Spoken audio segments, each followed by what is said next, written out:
آپ ڈیڈ کو اندھا کیسے بول سکتے ہیں؟ بہزاد اپنے باپ کے لیے لفظ اندھے پر تڑپ اٹھا اور غصے سے بولا، چٹاخ، بڑوں سے زبان لڑاتے ہو؟ انہوں نے کچھ دیر پہلے کے تھپڑ کا بدلہ لیتے غصے بھری نظروں سے بہزاد کو گھورا، جو ششتر سا گال پر ہاتھ رکھے اپنے پیارے چاچو کو دیکھ رہا تھا۔ ڈیڈ! ہانیہ بہزاد کو تھپڑ مارنے پر چیخ اٹھی، جس پر حارث صاحب اسے گھولتے ہوئے گھسیٹ کر لے گئے۔ ڈیڈ! بہزاد روتا ہوا کپ نیچے ٹیبل پر رکھ کر حدید صاحب کے گلے لگ کر رونے لگا۔ ڈیڈ، چاچو نے مجھے مارا، سسکتے ہوئے بولا، جس پر حدید صاحب نے آنکھیں موند کر گہرا سانس لیا اور اسے لے کر صوفے پر بیٹھے۔ کچھ نہیں ہوا، بس بڑے ہیں، غصے میں ایسا ہو جاتا ہے۔ چلو شاباش میرا بہادر بیٹا، کیا لڑکیوں کی طرح رو رہا ہے؟ انہوں نے پچکارتے ہوئے اس کا چہرہ صاف کیا۔ ڈیڈ، تھپڑ کے درد کی وجہ سے نہیں رو رہا، ان کے سینے میں منہ چھپائے بولا۔ تو پھر کیوں رو رہے ہو؟ ان کے پوچھنے پر بہزاد نے اپنا چہرہ اٹھایا۔ چاچو بدل گئے ہیں ڈیڈ، وہ جب سے آئے ہیں ہم سے بات نہیں کرتے، پہلے کی طرح پیار نہیں کرتے، صبح شام موبائل پر باتیں کرتے رہتے ہیں، اور آج تو انہوں نے مجھے تھپڑ بھی مار دیا۔ روتے ہوئے معصوم سے شکوہ کرنے لگا تو حدید صاحب نے دکھ سے اسے خود میں بھینچ لیا۔ بہزاد! خاموش روم کی فضا میں حدید صاحب کی آواز گونجی۔ جی ڈیڈ! اس نے اپنا چہرہ صاف کرتے جواب دیا، اس کی سیاہ آنکھیں لال ہو گئی تھیں۔ بیٹا 3 باتیں کبھی مت بھولنا، کچھ سوچتے ہوئے بولے۔ کون سی 3 باتیں ڈیڈ؟ حدید صاحب نے اس کے چہرے کو ہاتھوں میں بھرا۔ ایمانداری، وفاداری اور حب الوطنی۔ وہ اس کی روشن پیشانی چومتے ہوئے بولے، اگر میں تمہیں باہر پڑھنے بھیجوں بھی تو اپنے دماغ میں یہی 3 باتیں رکھنا، اور یہ بات کبھی مت بھولنا۔ بہزاد نے مسکرا کر سر ہلا دیا۔ ڈیڈ، میں تو پہلی اپنی مٹی کا دوست ہوں، وہ مسکرا کر بولا۔ شاباش، اور یہ دوستی ہمیشہ قائم رکھنا۔ دولت بہت بڑا نشہ ہے بیٹے، دوسرے نشے جسمانی قوت مدافعت ختم کرتے ہیں، پر یہ نشہ صرف جسم ختم نہیں کرتا، ہستی مٹا دیتا ہے، اور انسان کو معلوم ہی نہیں ہو پاتا، اور جب تک معلوم ہو تب کچھ باقی نہیں رہتا۔ ڈیڈ، چاچو کیوں لڑ رہے تھے، اور یہ اسمگلنگ کیا ہے؟ اس کے سوال پر حدید صاحب گھبرا گئے۔ بیٹا لڑ نہیں رہے تھے، بس تھوڑا ناراض تھے، اسمگلنگ کچھ نہیں ہے، آپ بھول جاؤ اسے۔ ان کے کہنے پر وہ سر ہلا گیا۔ کیا ہوا حدید، یہ حارث بھائی ناراض کیوں ہو رہے ہیں؟ نازیہ بیگم حارث کو ہادیہ سے لڑتے دیکھ کر حدید صاحب کے پاس آئی اور ان سے پوچھنے لگیں، تم جاؤ باہر گڑیا سے باتیں کرو، اسے سنبھالو۔ حدید صاحب نے بہزاد کو جانے کا کہا تو مسکراتا وہاں سے چلا گیا۔ بہزاد کے جانے کے بعد نازیہ بیگم چلتی ان کے پاس آئیں، سامنے کرسی پر بیٹھ گئیں۔ کچھ نہیں، ذرا سا جھڑک دیا تو بچوں کی آج بھی طرح منہ پھلا لیتا ہے، نظریں چراتے بولے تو نازیہ بیگم نے غور سے ان کے چہرے کو دیکھا۔ پر آپ کا چہرہ تو کچھ اور ہی کہہ رہا ہے، اور حارث کا رویہ بھی۔ وہ جانچتی نظروں سے دیکھنے کے بعد بولیں، ایسا کچھ نہیں جیسا تم سوچ رہی ہو، صرف اتنا کہا کہ بس بہت رہ لیا باہر، اب اپنے وطن لوٹ آؤ، تو اس نے انکار کر دیا۔ ہم نے بھی بغیر اس کی عمر کا خیال کیے جھڑک دیا، جس پر ناراض ہو گیا۔ وہ مسکرا کر بولے تو ان کی بات میں سمجھتی نازیہ بیگم سر ہلا گئی۔ اچھا ہی چائے تو دوسری لا دیں، ٹھنڈی ہو گئی ہے۔ انہوں نے کپ سامنے کیا تو نازیہ بیگم مسکراتی ہوئی گرم چائے لینے چلی گئیں۔ حارث نہیں آیا کھانا کھانے؟ حدید صاحب نے حارث کی غیر موجودگی پر پوچھا تو ہادیہ بیگم نے انہیں دیکھا، اپنے روم میں ہیں، میں نے کہا تھا آئیں کھانا کھا لیں تو وہ نہیں آئے۔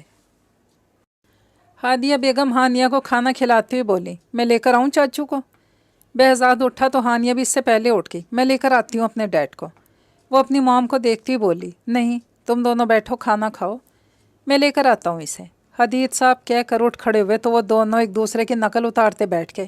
نک چڑھی، بہزاد منہ بنا کر بڑبڑایا تو ہانیہ نے اسے گھورا۔ مام، اس سے کہیں یہ چوں چوں نہ کرے، زور سے بولے تاکہ میں بھی سنوں، ڈرپوک کہیں کا۔ وہ اپنی چھوٹی سی ناک پر غصہ سجا کر بولی تو بہزاد نے مزید چڑھانے والی مسکراہٹ پاس کی۔ بڑی مام، بیری کو کہنا ورنہ میں فورک اس کے سر پر ماروں گی۔ ہادیہ اور نازیہ بیگم کو دیکھتی چلائی تو دونوں نے بہزاد کو گھورا۔ بہزاد سدھر جاؤ۔ نازیہ بیگم اسے جھڑکتی گھولنے لگی تو وہ ہنس پڑا۔ تم کھانا کیوں نہیں کھا رہے حارث؟ دروازہ نوک کرتے حدید صاحب اندر داخل ہوئے اور حارث صاحب کے چہرے سے بازو ہٹا کر استفسار کیا۔ میرا موڈ نہیں، مجھے سونا ہے۔ حارث نے ان کے ہاتھ جھٹکے۔ کیوں ضد کرنے لگے ہو حارث، ہم تمہیں یہاں اچھا کاروبار سیٹ کر دیں گے، تم ایک بار لوٹ آؤ ہمارے پاس۔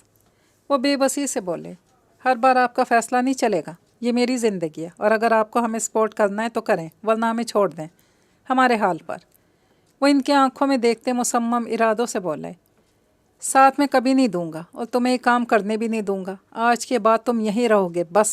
اب کی بار وہ غصے سے بولے، تو حارث صاحب بھی غصے سے اٹھ کر کھڑے ہوئے۔ بھائی ہیں، باپ بننے کی کوشش مت کریں، آپ نے جتنا کیا میرے لیے وہ آپ پر فرض تھا، اب میری زندگی کو مجھ پر چھوڑ دیں اور بیچ میں نہ آئیں۔ میں نے کبھی کہا ہے کہ بھائی آپ یہ نہ کریں وہ نہ کریں؟ میں نے ہمیشہ آپ کے فیصلے میں خوش ہوتے آپ کا ساتھ دیا، اور آج جب میری باری آئی ہے تو منہ موڑ دیں نام نہاد محبت کے لیے؟ وہ چیخ پڑے۔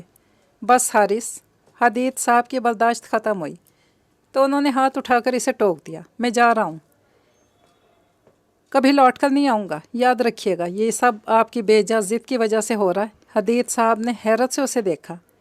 تم کیا کبھی لوٹ کر نہیں آؤ گے؟ اگر تم نے اس گھر کی دہلیز سے قدم باہر نکالا تو سمجھ جانا مر گیا تمہارا بھائی۔ وہ غرائے تھے۔ حارث نے سر جھٹکا۔ نازیہ اور ہادیہ دروازے پر کھڑی دونوں بھائیوں کی تکرار دیکھ رہی تھیں۔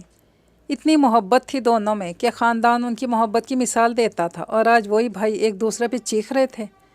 مجھے اپنا حصہ چاہیے جائیداد میں سے، وہ بھی آج کے آج، ابھی اسی وقت۔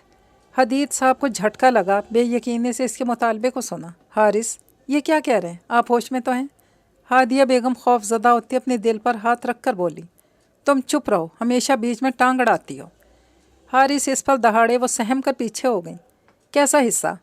حدید صاحب نے دل پر پتھر رکھتے ہوئے پوچھا۔ کیا مطلب کیسا حصہ؟ جائیداد میں سے میرا حصہ دیں، اور کیا؟ وہ الجھ کر بولے۔ تم بھول رہے ہو کہ یہ جائیداد ہمارے باپ یا ماں کی طرف سے نہیں ملی ہمیں، یہ میں نے پائی پائی کر کے جوڑی ہے۔ وہ اس کی آنکھوں میں دیکھتے بولے، کیونکہ وہ جانتے تھے کہ حصہ لے کر کن کاموں میں لگانے والا ہے، اور وہ جان بوجھ کر اسے ایسی راہ میں نہیں دھکیل لیں گے۔ یہ کیا کہہ رہے ہیں حدید؟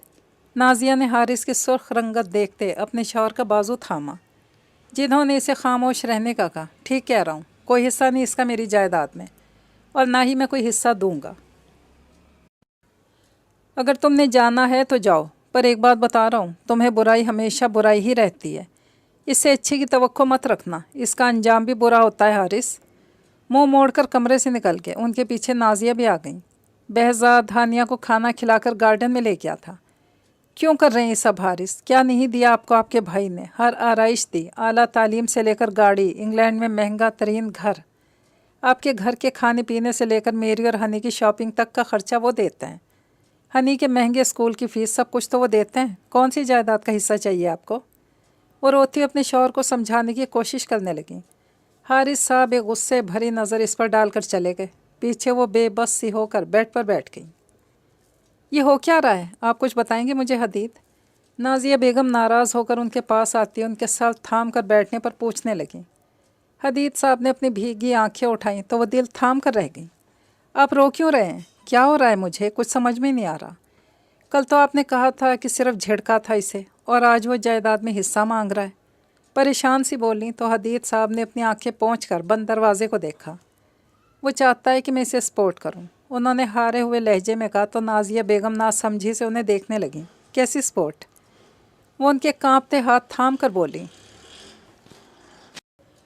غیر قانونی طور پر اسلحہ یہاں سے نکالنے میں، اور مکمل سپورٹ کر کے انہیں دنیا کی نظروں سے اوجھل رکھوں۔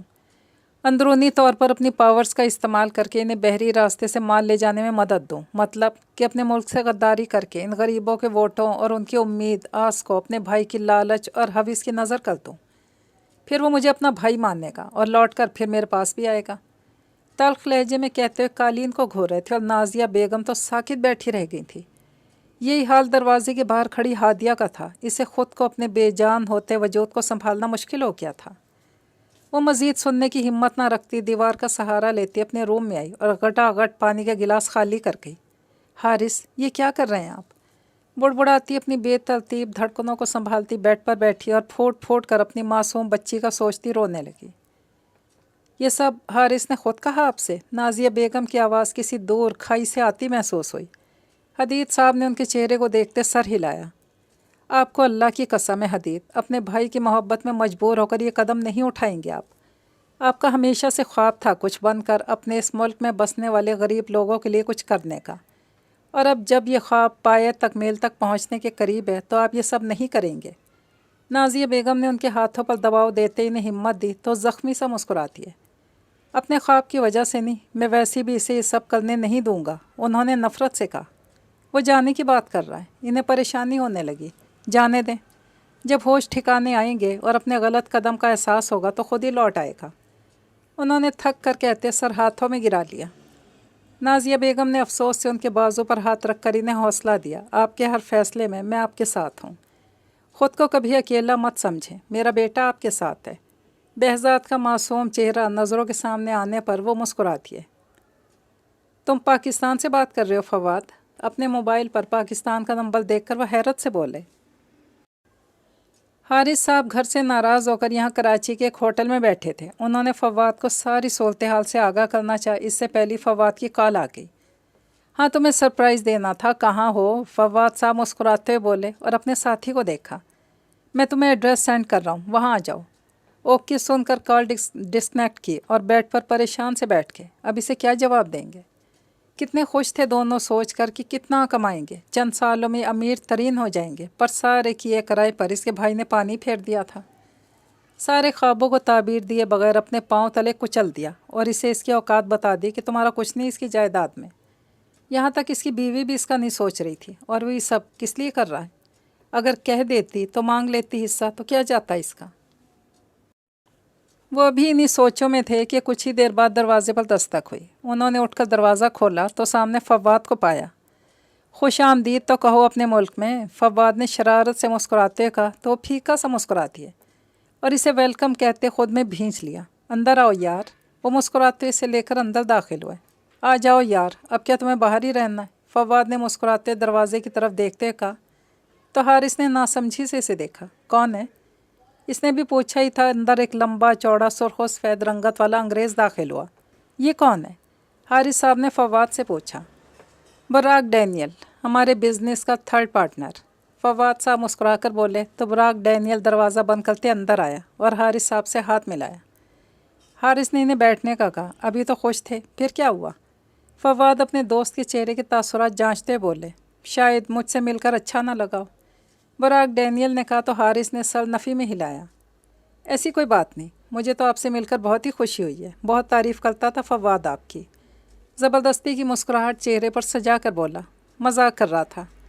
براک ڈینیل ان کی شرمندگی پر ہنس پڑا۔ کوئی پرابلم ہے حارث؟ فواد مطمئن نہیں ہوا تو پوچھنے لگا۔ حارث پہلو بدل کر رہ گیا۔ تم دونوں مجھے پہلے بتا دیتے، میں پک کرنے آ جاتا اور اچھے سے ویلکم بھی کرتا۔ ہادی کو نہیں لائے؟ حارث اس کی بات نظر انداز کرتا پوچھنے لگا تو فواد معنی خیزی سے مسکرایا۔ اتنے پیسے کہاں سے لاتے، جہاز سے اڑ کر آتے؟ یہ تمہاری قسمت ہے کہ ادھر کہا بھائی پاکستان آنا ہے، ادھر اکاؤنٹ میں پیسے پہنچ گئے۔ ہم غریب لوگ ہیں، ایک وقت کھانے اور دوسرے وقت منہ دیکھنے والے۔ وہ ہنسے تو حارث نے غور سے دونوں کا چہرہ دیکھا۔ براق کے لبوں پر تبسم تھا اور فواد ہنس رہا تھا، شاید اپنی غربت کا مذاق بنا رہا تھا۔ تو کیا غائب ہو کر آئے ہو؟ ٹھیک سے بتاؤ کیسے پہنچے پاکستان؟ وہ چڑ گئے۔ ارے یار، بارڈر کی صورتحال تو دیکھیے، کتنی سخت سیکیورٹی ہے، جب تک کوئی ملک کا غدار ساتھ نہ دے تو بارڈر کراس کرنا ناممکن ہے۔ ہم بحری راستے سے آئے ہیں، براق کے دوست کے شپ میں، اور ہادی کو اس کی گرینڈ مدر کے پاس چھوڑا ہے۔ فواد کے بتانے پر انہیں جھٹکا لگا۔ نیوی فورس سے کیسے بچے؟ وہ حیران تھے۔ ارے یار، اس کا تو پوچھو ہی مت، فواد نے منہ بنایا تو پہلی بار براق نے کہا لگایا۔ بس جم کر یہاں پہنچے ہیں یار، 2 دن تو میرا بخار سے برا ہی حال تھا۔ فواد نے جھرجھری لے کر بتایا تو وہ چڑ گئے۔ کیا قسطوں میں بتا رہے ہو؟ ٹھیک سے بتاؤ کیا ہوا؟ یار، 1000 برف کی پیٹیوں میں دبے آئے ہیں۔ یہ تو شکر تھا کہ اس کے دوست کو ذرا رحم آیا اور پیٹی میں ڈالنے سے پہلے ہارڈ کوٹ پہنا دیا، پورا جسم پیک کر دیا، ورنہ ہماری لاشیں یہاں آتی۔ پاکستان آنا مطلب موت سے کھیلنا۔ ان کی حالت کا اندازہ لگاتے حارث کا بھی کہا گونجا۔ تم نے کہا 2 دن، کیا 2 دن پہلے یہاں پہنچ گئے تھے؟ ہاں، پھر ایک دوست کے پاس رکے تھے کہ چلنے پھرنے کے قابل تو بن گئے۔ براق نے جواب دیا تو حارث صاحب نے سر ہلایا۔ اب تو اپنی بتا، یہاں کیوں رکا ہوا ہے؟ میں تو تیرے گھر پہنچ رہا تھا تیرے بھائی سے ملنے کے لیے۔ فواد نے باتوں کا رخ اس کی طرف کیا تو حارث گہرا سانس لے کر رہ گیا۔ کچھ نہیں، بس ایسے ہی۔ اس نے ٹال مٹول سے کام لیا پر فواد کے سامنے اس کی ایک نہیں چلی۔ دیکھ حارث، جس طرح کا ہم اپنا ریلیشن بنانے والے ہیں، اس میں ٹال مٹول نہیں چلے گی۔ کھل کر بات کر، کیا ہوا ہے؟ تیرا چہرہ بھی اترا ہوا ہے اور بیزار بھی لگ رہا ہے، جیسے ہمارا آنا پسند نہیں آیا تجھے۔ فواد کی تائید براق نے بھی کی۔ کیا بکواس کر رہے ہو؟ ایسی کوئی بات نہیں، اس نے غصے سے جھڑکا۔ تو پھر شیئر کرو نا اپنی اس اضطرابی حالت کی وجہ۔ براق نے بھی اصرار کیا تو بتانے پر راضی ہو گیا، اور ویسے بھی فواد کو خوش فہمی سے نکالنا تھا کہ ہم کوئی بزنس سٹارٹ کرنے والے ہیں۔ خواب کی تعمیر امیر لوگ کرتے ہیں، ہم جیسے دوسروں کے ٹکڑوں پر پلنے والے بھکاری نہیں، تلخ لہجے میں بولا۔ دونوں نے چونک کر ایک دوسرے کو دیکھا۔ مطلب کیا بات ہے، کسی سے جھگڑا ہوا تیرا؟ فواد نے حیران پریشان ہوتے ہوئے پوچھا۔ اس کے سارے حصے بیدار ہو گئی تھی، اس کی اور براق کی نظریں حارث کے چہرے پر ٹکی تھی۔ بھائی نے انکار کر دیا اس کام سے، نہ ہی مجھے کرنے دے رہے ہیں۔ اس نے دونوں کے سر پر دھماکہ کیا۔ وہ دونوں حیرت سے انہیں دیکھنے لگے۔ مگر کیوں حارث، تم نے انہیں بتایا نہیں کہ کتنا منافع ہوگا ہمیں اس کام سے؟ فواد صاحب حیرت سے بولے تو تنزیہ ہنس پڑے۔ بتایا تھا اور انہوں نے بری طرح منع کر دیا۔ وہ تھپڑ والی بات چھپا گیا اور تم مایوس ہو کر یہاں بیٹھ گئے، حالانکہ تمہیں اس وقت اپنے گھر میں ہونا چاہیے تھا اور انہیں مختلف طریقوں سے کنونس کرنا چاہیے تھا۔ براق خاموشی سے سن رہا تھا۔ فواد اس کے ہار کر بیٹھنے پر غصے سے بولا، تمہیں کیا لگتا ہے میں نے انہیں کنونس نہیں کیا تھا بہت۔ آخر میں انہوں نے مجھے دھمکی دے دی کہ اگر میں نے ایسا سوچا یا اس پر عمل کرنے کی کوشش کی، مجھ سمیت تمہیں بھی جیل بھجوا دیں گے۔ حارث کی بات سن کر فواد کا منہ ہی کھل گیا۔ تم نے کہا تھا تمہارا بھائی ضرور ماننے گا، تمہاری بات پر تو خود الٹا ہمارے گلے میں ہڈی کی طرح وہ پھنس گیا۔ فواد نے طنز کیا تو حارث نے اسے گھورا۔ وہ مان جاتے اگر کام غیر قانونی نہ ہوتا۔ انہوں نے تو یہ بھی کہا ہے کہ انگلینڈ سے واپس آ جاؤ تو یہاں میں تمہیں اچھا کاروبار سیٹ کروا دوں گا۔ وہ برا مان کر بولا۔ مطلب وہ اس کے الفاظ اس کے منہ پر مار رہا تھا۔ اس سوچ نے اس کے سینے میں آگ لگا دی، پر وہ ضبط کر گیا۔ دیکھو حارث، غیر قانونی کچھ نہیں ہوتا۔ جو تمہارا بھائی تمہیں کہہ رہا ہے یہ صرف تمہارا ساتھ نہ دینے کا بہانہ ہے، ورنہ تو خوابوں کی اہمیت انسان ہی جانتا ہے کہ جو خواب بھی دیکھ لیا جائے وہ جب آنکھوں سے مقصد کی راہ بنے تو وہ ناجائز نہیں جائز کہلائے گا۔ اور یہ ہمارا تینوں کا خواب ہے کہ ہم امیر بنیں اور اپنے خوابوں کی تعبیر اپنی کمائی سے کریں۔ اب اگر دنیا موقع نہیں دے رہی، قسمت ساتھ نہیں دے رہی، تو یہ راستہ باقی بچا ہے، اور جو آخری راستہ بچے اسے ناجائز نہیں آخری بازی کہتے ہیں، اور آخری بازی پہ زندگی تک داؤ پہ لگا دی جاتی ہے۔ براق ڈینیل اسے سمجھانے لگا اور وہ دونوں غور سے سننے لگے۔ پر یہ میرا بھائی نہیں سمجھ رہا، اب اگر اسے فورس کیا تو مجھ سے جڑے ہر رشتے کو بھلا کر ہم دونوں کو سلاخوں کے پیچھے پھینک دیں گے۔ ان کی نظر میں ان کے وطن کا غدار ہوں اور گناہ کا کام کرنا چاہتا ہوں۔ مٹھیاں بھینچ کر بولا، ورنہ تو اسے براق کی دلیل نے کافی متاثر کیا تھا۔ ہم کون سا بلاسٹ کرنے جا رہے ہیں یا خون خرابہ کر رہے ہیں جو گناہ ہو گیا؟ یہ تو ایک نارمل کام ہے جو آج کل سبھی کر رہے ہیں۔ فواد صاحب کا بس نہیں چل رہا تھا کہ وہ حدید صاحب کے ہوش ٹھکانے لگاتے ہیں۔ تم نہیں جانتے ان کی محبت وطن کے لیے ہر ماہ بڑا سا فنڈ اپنے ملک کے غریبوں کو دیتے ہیں، اور ان کی سنتے ایسے ہیں جیسے اپنے بچوں کی سنتے ہوں۔ اسی لیے تو الیکشن جیتتے ہیں، خود کو وطن کی مٹی کا سو کارڈ دوست سمجھتے ہیں۔ اس کی باتوں پر ان دونوں کے چہروں پر مایوسی سی پھیل گئی۔ تو پھر ہم ہی کچھ کرتے ہیں، چھوڑ اپنے بھائی کو۔ فواد نے سر جھٹک کر کہا، پر اس کے لیے تو پیسے چاہیے شروع میں۔ حارث صاحب نے الجھ کر پوچھا۔ براق خاموش بیٹھا تھا۔ فواد بھی سوچنے لگے۔ تو پھر اپنے بھائی سے جائیداد میں حصہ مانگو، کیا اس کا بھی گناہ ہوگا؟ براق نے اس کے چہرے پر پھر سے مایوس کن تاثرات دیکھے۔ مانگا تھا، انہوں نے کہہ کر اپنی پیشانی مس لی۔ پھر کیا ہوا؟ وہ دونوں خوشی سے بولے۔ انہوں نے کہا کہ یہ ہمارے باپ یا ماں کی جائیداد نہیں، میں نے پائی جوڑی ہے، اور تم پر جتنا بھی خرچ کیا وہ بھی میرا تھا۔ اس کے زہریلے لہجے پر فواد ہکا بکا رہ گیا۔ مجھے کچھ سمجھ میں نہیں آ رہا، صاف بتا، جواب کیا ملا؟ اس نے الجھ کر پوچھا۔ بتایا تو ہے، انہوں نے جواب دے دیا کہ نہیں دوں گا، ان کی اپنی جائیداد ہے۔ حارث دکھی سا بولا۔ ریلیکس ہو جاؤ حارث، ہم کچھ سوچتے ہیں۔ براق نے اس کے کندھے پر ہاتھ رکھ کر اسے ریلیکس کیا تو وہ سر تھام گیا۔ آئی ایم سوری، شرمندہ سی آواز میں اس نے فواد سے کہا تو نفی میں سر ہلا کے۔ میں سمجھ سکتا ہوں تمہاری پوزیشن، جب کوئی اپنا لالچ میں آ جائے تو کیا حال ہوتا ہے، اور وہی حال تمہارا ہے۔ تمہارا بھائی سوچتا ہے کہ اگر اس نے تمہارا ساتھ دیا یا کوئی جائیداد میں برابر کا حصہ دے دیا تو تم اس کے آگے پھر ہاتھ کیسے پھیلاؤ گے؟ جس طرح وہ غریبوں کو بھیک دے کر خوش ہوتا ہے، تمہیں بھی بھائی کے بجائے غریب ہی سمجھتا ہے، تبھی تو تمہیں ایک ساتھ جائیداد دینے کے لیے انکار کر دیا تاکہ تم اس کے ٹکڑوں پر پلتے رہو اور اس کے آگے کبھی سر نہ اٹھا سکو۔ حقیقت یہی ہے حدید خان کی۔ فواد نے حارث کے کان میں زہر انڈیلا۔ اس نے سر اٹھا کر حیرت سے دیکھا۔ دیکھ حارث، میں نے تمہیں ہمیشہ اپنا دوست نہیں بھائی ماننا ہے۔ میں تمہیں غلط راہ پر چلا کر یا گمراہ کر کے اپنے بھائی کے خلاف بھڑکا نہیں رہا، یہ حقیقت ہے۔ کہ تمہارا بھائی چاہتا یہی ہے کہ تم جھکے رہو اس کے سامنے، وہ خاندان دنیا کی واہ واہ بٹورتا رہے۔ فواد نے اس کے کندھے پر ہاتھ رکھتے کہا تو وہ حیرت سے اسے دیکھنے لگا۔ ایسا نہیں، اگر ایسا ہوتا میری بیٹی سے کیسے اپنے بیٹے کا نکاح کرواتے؟ دلیل دینے لگے، حالانکہ خونی رشتوں میں دلیل نہیں دی جاتی۔ ایسا کیوں نہ کرتا، اکیلے بھائی ہو، یہ بھی ایک پلان ہوگا اس کا۔ تمہاری بیٹی تمہاری کمزوری ہے اور وہ تمہاری کمزوری اپنے بیٹے کے نام کر گیا، ساری زندگی تمہاری کمزوری کو مجبور کر کے فائدہ اٹھائے گا اور تم کبھی اس کے سامنے آواز نہ اٹھا سکو گے۔ حارث کا سانس رک گیا۔ ایسا کیسے ہو سکتا ہے؟ اس کے سامنے کل کا واقعہ گھوم گیا جب بہزاد اپنے باپ سے اونچی آواز میں بات کرنے پر اس سے لڑ پڑا تھا۔ ایسا ہی ہے، اگر ایسا نہ ہوتا تو کبھی یہ نہ کہتا کہ جائیداد میری ہے، تمہارے مانگنے پر ہی خوشی سے دے دیتا، پر نہیں، اس نے سیدھا کہہ دیا کہ دولت اس کی ہے۔ اوف، کیسا لالچی بھائی ہے، تمہارے حال پر رحم نہیں آیا اسے؟ فواد نے افسوس سے کہتے سامنے ٹیبل پر رکھا بیئر کا گلاس اٹھا کر منہ سے لگایا اور ایک گلاس براق کے نزدیک کیا تو اس نے فواد کی جانب دیکھتے گلاس اٹھایا۔ اس کے دیکھنے پر فواد نے اسے آنکھوں کے اشارے سے مطمئن کیا۔ کچھ ایسے ہی میرے ساتھ بھی ہوا تھا حارث۔ براق نے کافی دیر بعد لب کشائی کی۔ حارث نے چونک کر اسے دیکھا۔ کیسا؟ وہ حیران ہوئے۔ یہی تمہارے والا سین، بھائی نے پراپرٹی سے حصہ دینے سے انکار کر دیا، اس نے بتاتے گلاس منہ سے لگایا۔ پھر کیا کیا تم نے؟ حارث پوری طرح اس کی طرف متوجہ ہوا۔ وہ مسلسل میرے ہر راستے میں رکاوٹ بن رہے تھے، مجھ سے میری گرل فرینڈز چھین لیتے، مجھے آگے بڑھنے نہیں دیتے اور خود دن بدن ترقی کر رہے تھے، اور مجھے تب تک کچھ نہ ملتا جب تک میں ان کے سامنے ہاتھ نہ پھیلاتا کہ مجھے جی پیسوں کی ضرورت ہے، تب وہ پیسے دیتے۔ پھر تھک ہار کر میں نے ایک فیصلہ کیا، بہت بڑا فیصلہ۔ وہ بولا اور گلاس خالی کر کے اس میں مزید بیئر ڈالنے لگا۔ حارث بہت غور سے سن رہا تھا۔ فواد خاموشی سے گھونٹ گھونٹ پی رہا تھا۔ کیسا بڑا فیصلہ؟ انہوں نے تجسس سے پوچھا اور خود بھی پیک بنا کر منہ سے لگا لیا۔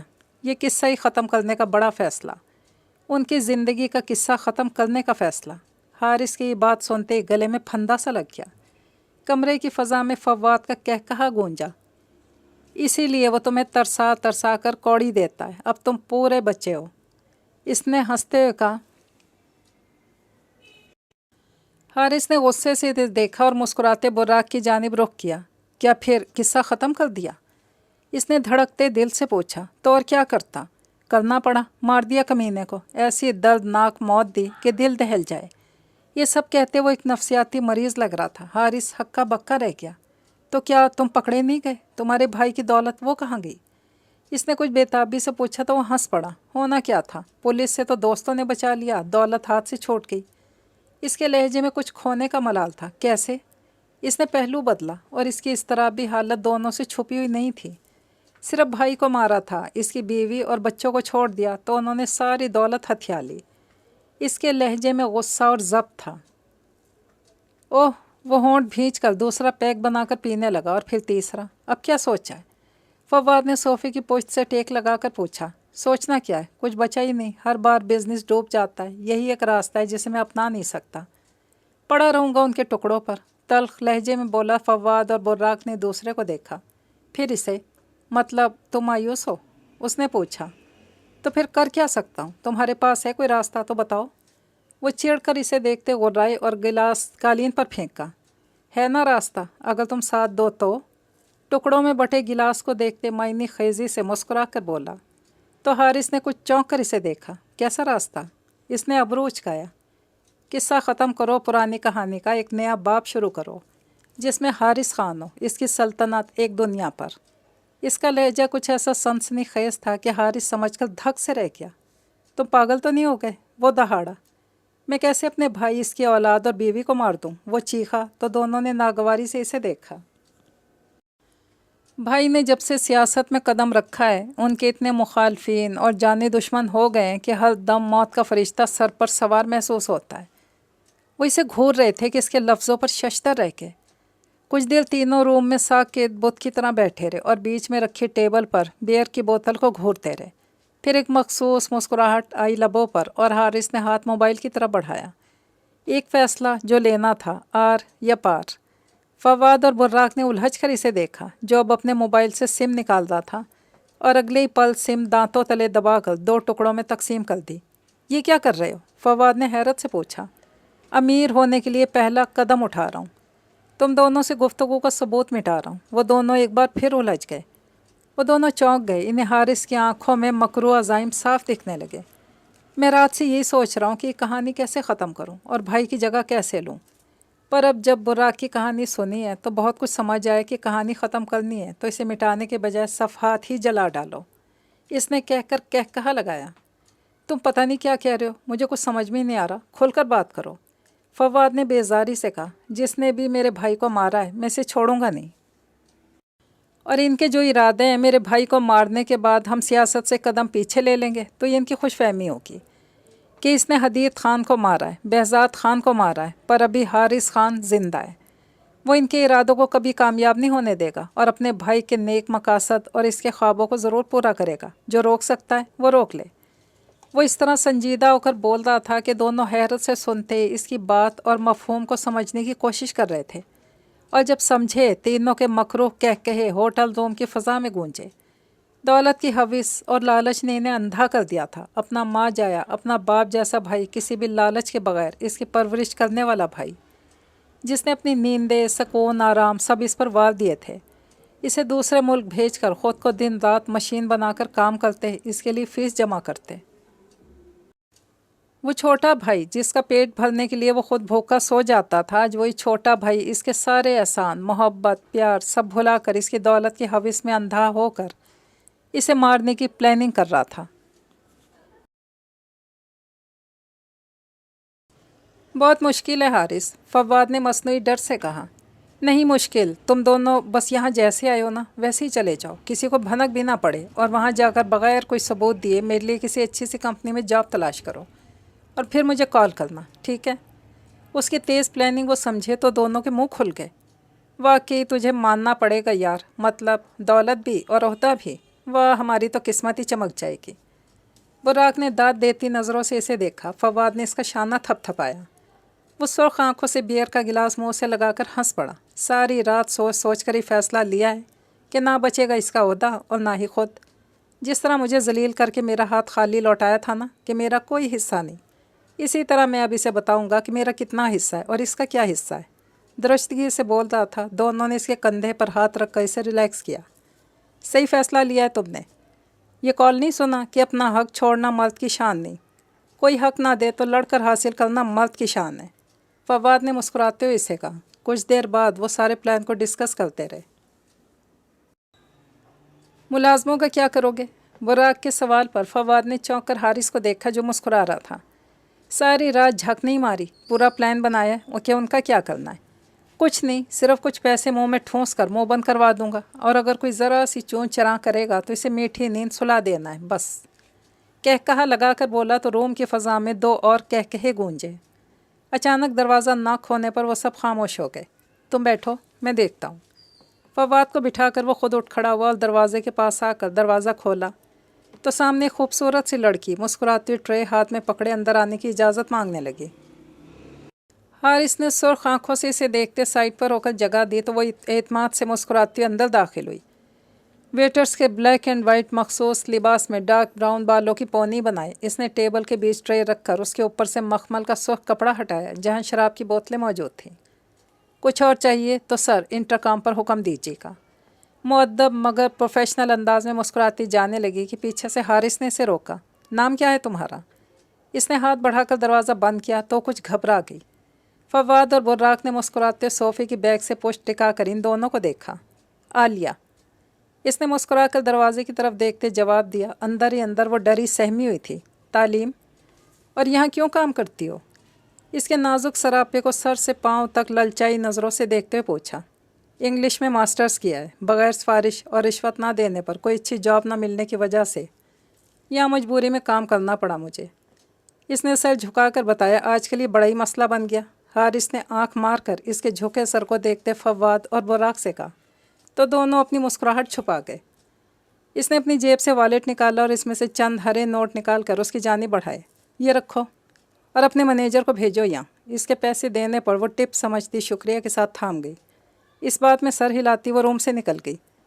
اتنی رحم دلی؟ فواد نے کہتے کہا لگایا۔ حارث ایک مکروہ مسکراہٹ کے ساتھ ان کے ساتھ آ بیٹھا۔ عقل مند انسان کو اپنے آنے والے وقت کے لیے پہلے سے ہی خود کو تیار کر لینا چاہیے۔ اس کی دور اندیشی پر وہ دونوں ہنس پڑے۔ مینیجر کا کیا معاملہ ہے؟ براق نے پوچھا تو فواد ہنس پڑا۔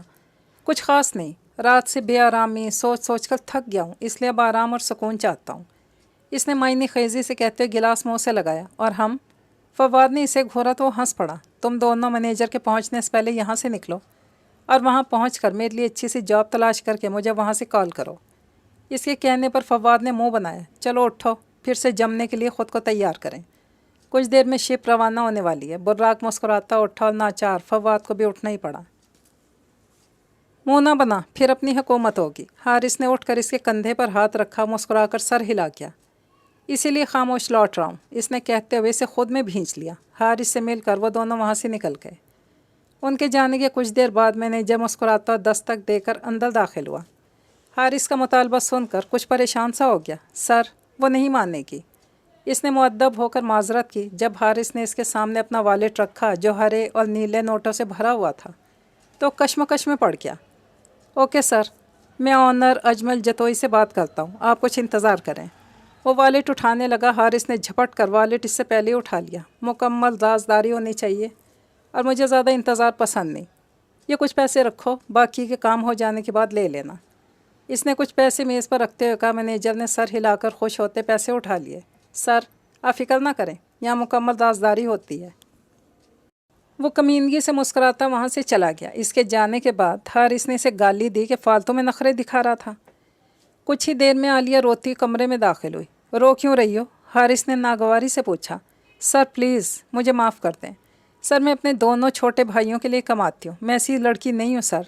وہ دونوں ہاتھوں میں چہرہ چھپا کر منت سماجت کرنے لگی، جس کا سامنے والے پر ذرہ برابر بھی اثر نہ ہوا۔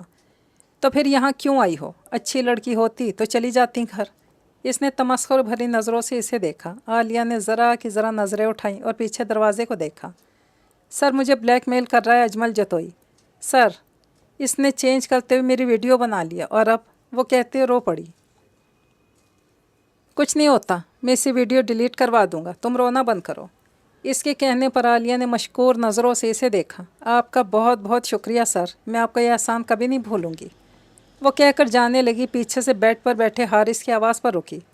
ایک احسان مجھ پر بھی کر دو عالیہ، خوشگوار لہجے میں بولا۔ کیا سر؟ اس نے گھبرا کر بند دروازے کو دیکھا۔ وہ تو دروازہ کھول کر اندر آئی تھی، بند کس نے کیا؟ وہاں سے ایک پیک بنا کر لاؤ، پھر چلی جانا، مسکرا کر بولا تو کشمکش میں پڑ گئی۔ پر اس کے احسان کو یاد کرتی سر ہلا کر کچھ دیر پہلے کے لائے گئے مشروب کا گلاس بھر کر اس کی طرف بڑھی۔ اس کے قریب جاتے عالیہ کے پاؤں کانپ رہے تھے اور ڈر اس کی رگ رگ میں سما گیا تھا۔ اس کی نظروں میں ہوس دیکھ کر وہ گلاس بغیر اس کے ہاتھ میں تھمائے سائڈ ٹیبل پر رکھتی بھاگ جانا چاہتی تھی، پر اس سے پہلے شیطان نے اسے پکڑ لیا۔ اس کے چیخنے سے پہلے منہ پر بھاری ہاتھ رکھ کر اس کی چیخیں دبا دی۔ خود کو آزاد کروانے کی مزاحمت اس کی دھمکی میں دم توڑ گئی تھی۔ اگر تم نے ذرا سی بھی آواز نکال لی تو جو ویڈیو ایک ہے وہ ہزاروں کی تعداد میں بن جائیں گی اور ہر جگہ وائرل ہونے کے ساتھ تمہارے بھائیوں کے پاس بھی پہنچائی جائیں گی کہ دیکھو اپنی بہن کی کمائی کا طریقہ۔ اب جب بھی میں چاہوں تو میری ایک کال پر دوڑی چلی آؤ گی، ورنہ ہی دیکھ رہی ہو یہ تمہیں دنیا میں کہیں منہ دکھانے کے لائق نہیں چھوڑے گا، سوائے میری باہوں میں آنے کے تم سر اٹھا نہیں سکو گی۔ موبائل میں چلتی ریکارڈنگ ان ساکھ کے تو ویران آنکھوں کے سامنے تھی۔ اس کے کانوں میں جیسے پگھلا اور سیسا انڈیلا جا رہا تھا۔ دوسرے دن کی صبح وہ گھر میں داخل ہوئے۔ ڈیڈ آ گئے۔ جھولے پر بیٹھی ہانیہ جسے بہزاد مسکراتا جھولے دیتا بہلا رہا تھا، کیونکہ وہ اپنے باپ کو رات سے نہ پا کر روتی رہی تھی۔ صبح جب بہزاد کو معلوم ہوا تو اسے مختلف کھیل کھلونوں سے بہلانے کی کوشش کرتا رہا۔ وہ جھولے پر بیٹھی اس سے باتیں کرتی ہنس رہی تھی کہ گیٹ سے اندر داخل ہوتے حارث صاحب کو دیکھ کر خوشی سے چیخ اٹھی اور بھاگتی ہوئی باپ کی باہوں میں سما گئی۔ میرا بیٹا! حارث صاحب اسے بوسہ دیتے اپنے سینے میں بھینچ گئے۔ ڈیڈ، آپ کہاں تھے؟ رات سے تو گھر نہیں آئے، مام بھی آپ کو مس کر رہی تھی۔ وہ ان کے گلے میں اپنے چھوٹے چھوٹے بازو ڈال کر روتی ہوئی بولی۔ بیٹا یہی تھا، روتے نہیں میری شہزادی، انہوں نے اس کا سر سہلاتے ہوئے کہا اور اندر کی طرف قدم بڑھائے۔ آئی ایم سوری چاچو۔ بہزاد شرمندہ سا ان کے سامنے آیا اور کان پکڑ کر معصومیت سے بولا۔ Good boy. ہانیہ نے اپنے ڈیڈ کے کندھے سے سر اٹھا کر شرمندہ سے سر جھکائے بہزاد کو دیکھا تو کھلکھلا کر ہنسی۔ بہزاد بھی حارث کی جانب دیکھ کر مسکرایا، ان کے سپاٹ چہرے کو دیکھا تو اس کی مسکراہٹ غائب سی ہو گئی۔ وہ تمہیں ہمیشہ جھکا ہوا دیکھنا چاہتے ہیں، اس لیے اپنے بیٹے سے تمہاری بیٹی کا نکاح کروا دیا۔ حارث صاحب کے کانوں میں فواد کی آواز گونجی تو وہ ایک سخت سی نگاہ بہزاد پر ڈال کر سائڈ سے گزر کر اندر چلے گئے۔ بہزاد اپنے چاچو کے رویے پر ہکا بکا سا کھڑا ان کی پوچھ دیکھنے لگا۔ یہی حال ہانیہ کا تھا۔ ڈیڈ، بیری آپ سے سوری کہہ رہا ہے، آپ نے اسے پیار نہیں دیا؟ ہانیہ نے حارث کی آنکھوں میں دیکھ کر پوچھا تو وہ مسکرا دیے۔ بیٹا، سانپ کو پیار دیں گے تو بدلے میں پیار نہیں، زہر لوٹ آئے گا، اس لیے ہمیں پہلی ایسی بے وقوفی نہیں کرنی چاہیے۔ ہانیہ بغیر اس کی بات کا مطلب سمجھے بیری کے سانپ بننے پر کھلکھلا کر ہنسی۔ پیچھے کھڑا بہزاد اتنا بھی نہ سمجھ نہیں تھا کہ ان کا مطلب نہ سمجھ پاتا۔ وہ ساکت سا اپنے پیارے چاچو کی پشت کو اپنی نظروں سے اوجھل ہوتا دیکھ رہا تھا، ساتھ اپنی اسٹرا کو بھی۔ اس کے ضبط نے جب حدیں توڑی تو وہ روتا وہاں سے بھاگ گیا تھا۔ وہ اپنے باپ کی طرح رشتوں کے معاملے میں بہت ہی حساس دل رکھتا تھا اور انہیں اپنی روح کے قریب محسوس کرتا تھا، پر آج اس کے چاچو کے الفاظ نے اسے اتنا ہرٹ کیا تھا، اتنا درد تو کل ان کے تھپڑ مارنے سے بھی نہیں ہوا تھا۔ آپ کہاں تھے؟ موبائل کیوں بند تھا آپ کا؟ ہادیہ بیگم کو جب ہانیہ نے آ کر بتایا کہ ڈیڈ آئے ہیں تو کمرے میں آ کر بیڈ پر دراز حارث کو دیکھتی پوچھنے لگیں۔ میں تمہارے کسی سوال کا جواب دینا فرض نہیں سمجھتا، انہوں نے ناگواری سے کہتے موبائل پر نظریں ٹکا دیں۔ ہاں، آپ پر میرے فرض ہوں گے بھی کیوں؟ اس نے طنز کیا تو وہ بھڑک اٹھا۔ ہادیہ، دماغ مت کھاؤ اور دفع ہو جاؤ میری نظروں سے، ورنہ میں کچھ کر بیٹھوں گا، پھر روتی رہنا۔ وہ غصے سے دہاڑے۔ ہادیہ لب بھینچ کر دیکھتی روم سے باہر چلی گئی۔ پیچھے وہ اس کی پشت پر ایک ناگوار نظر ڈال کر اپنے موبائل کی طرف متوجہ ہو گیا۔ بیری بینچ پر بیٹھے بہزاد کے ساتھ بیٹھ کر وہ اسے بلانے لگی۔